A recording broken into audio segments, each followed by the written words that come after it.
Είναι εξαιρετική σέντρα, η κεφαλιά στο δοκάρι. Άτυχη ομάδα του ΑΠΟΕΛ στο δεύτερο προς τρίτο λεπτό. Χαραλαμπίδης γυρίζει, κάνει πάσα στον Πίντο. Στο ύψος της περιοχής πατάει έντεχνα στο Χαραλαμπίδη. Σολάρι, Χαραλαμπίδη, Σολάρι, όχι. Πέφτει, μαζεύει ο Σέχη.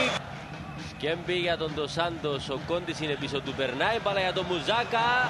Γκολ, αλλά ακυρώνεται για offside. Όπως βλέπετε, σωστός ο Ιταλός απέναντι, ο βοηθός, αν και επέστρεφε προς τα πίσω. Χαραλαμπίδης στρώνει στον Μποαβεντούρα, με τη μία αυτό σεντράρι, κεφαλιά από τον Ατόρνο πάνω στον Σέχη.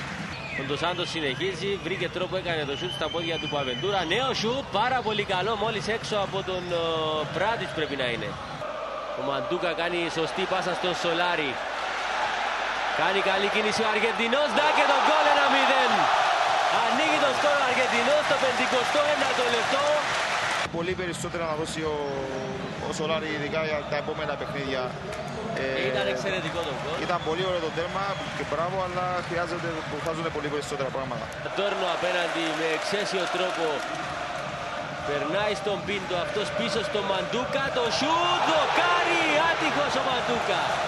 Ένα εκπληκτικό σουτ, φεύγει από το αριστερό πόδι του Βραζιλιάνου. Κεφαλιά από τον Ολιβέιρα, ο Κόντις από πίσω δεν μπορεί. Περνάει στον Ατόρνο και πάλι ο Μπουρσαϊτίδης. Είναι καλή σέντρα, Πίντο, δεν περνάει μπάλα για τον Χαραλαμπίδη. Μαντούκα, απόκρουση από τον Σέχη, γκολ από τον Αίλτον. Να το 2-0. Να ο δεύτερος πανηγυρισμός στο παιχνίδι απόψε. Εντάξει, με τον Αίλτον και εγώ είναι άλλη ομάδα του ΑΠΟΕΛ.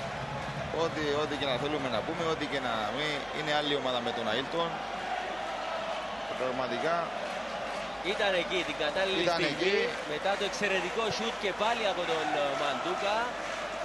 Δύσκολη απόκριση από τον Σέχη. Χαραλαμπίδης κατεβάζει άψογα στον Μαντούκα, φεύγει ο Μποαβεντούρα, συνεχίζει ο Βραζιλιάνος. Σηκώνει στον Αίλτον, δεν υπάρχει offside, το γυριστό σουτ πάνω από την αιστεία του Σέχη. Έχουμε αύριο την ΑΕΚ και την ανόρθωση του Παναθηναϊκού. Θα δούμε το σουτ εδώ από τον Μαντούκα, μόλις έξω. Εγώ λέω ότι δεν θα τον κρίνουμε από αυτό το παιχνίδι. Θα δούμε τώρα τον Μαντούκα, κατεβάζει με το αριστερό, δεύτερο δοκάρι για τον ίδιο, τρίτο για το ΑΠΟΕΛ. Θα σου ζητήσω να μου πεις και για τον Αθωσολομό, αφού δούμε εδώ το σουτ από τον Γιάχιτς και ο Ατόρνο το 3-0. Άλτο Ατόρνο πετυχαίνει και αυτό το πρώτο του γκολ με τη φανέλα του ΑΠΟΕΛ επίσημο, γιατί σκόραρε 3 στα φιλικά.